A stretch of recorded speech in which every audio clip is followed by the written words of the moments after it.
So in this video, I'm going to address objections that I could see being made to the last video I released where I said we shouldn't be calling God's love reckless. So in the last video, I said that God can't succumb himself to something more powerful. Here's an objection that might be made against that. God actually can succumb himself to something more powerful.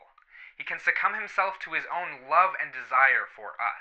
This viewpoint basically says he can choose to desire something, and he can choose to feel pain when that thing doesn't desire him. There might be a better way of stating that, but hopefully you catch my drift. Now, have you guys heard of the popular argument used by atheists and agnostics everywhere that asks, if God is all-powerful, can he create a rock so heavy that he can't lift it? Now, this is not an argument against an all-powerful God. It's actually an argument against logic. It doesn't make any sense as a concept, whether you attach the name of God to it or not. As C.S. Lewis said, it is no more possible for God than for his weakest creatures to carry out both of two mutually exclusive alternatives.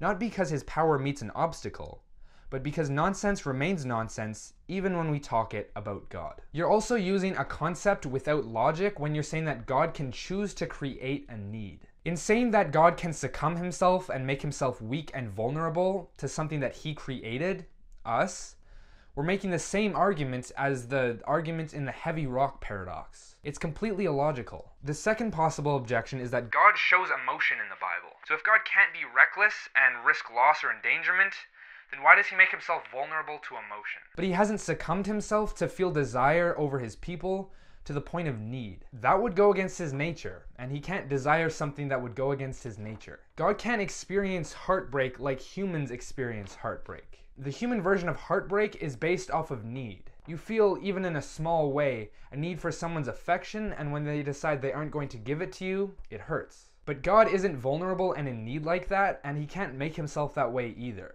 This is what happens when we try to understand an infinite God through limited human concepts. There's not always a straight line connection there. Many human emotions arise out of need and a sinful heart, and since God can't need anything or have a sinful heart, he doesn't experience those emotions like we do. A lot of comparisons with humans and God just don't work. So when the inspired authors in the Bible talk about God having emotions, oftentimes they're using humanized language so we can better understand God. Regardless though, God's emotions don't change his will. He doesn't have crazy mood swings that cause him to make decisions that he may or may not regret. He stays the same yesterday, today, and forever. So think of God's emotions like our human emotions, but incorruptible. His judgment can't be clouded because of his emotions, and they can't interfere with his infinite strength, wisdom, and presence. And the third potential objection is that Jesus made himself finite. So the idea of the hypostatic union is Jesus making himself 100% God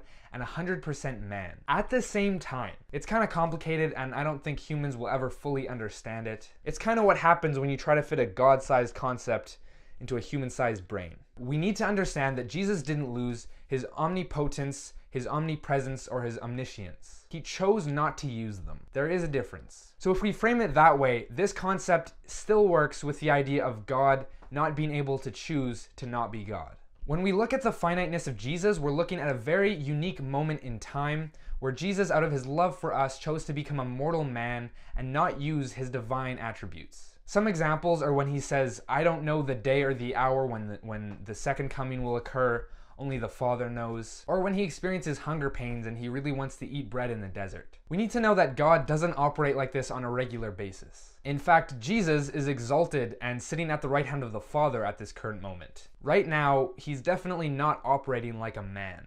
So those are the three main objections that might be made against my previous video. I tried to answer them to the best of my ability, and if you still disagree with me, we can have a good old-fashioned smackdown in the comments section. Not really, let's keep things civil. Last video's featured comment was Liam Tattersall, who said, I want to be in the next video. John can't have all the fun. This John he's referring to was the top comment in the previous video. Thanks for that, Liam. I'm glad to know that since I started doing this whole top comment deal that we've really started some great discussions in the comments section. Definitely not just commenting for the sake of commenting here. There were actually some other great comments under that video furthering the discussion, but I thought that comment was the one that I could make jokes off of the best, so I kind of went with that one. Anyways, if you want to read those other great comments down there, go watch that video if you haven't already. As always, this video's top comment will be featured in the next one, so keep those comments coming.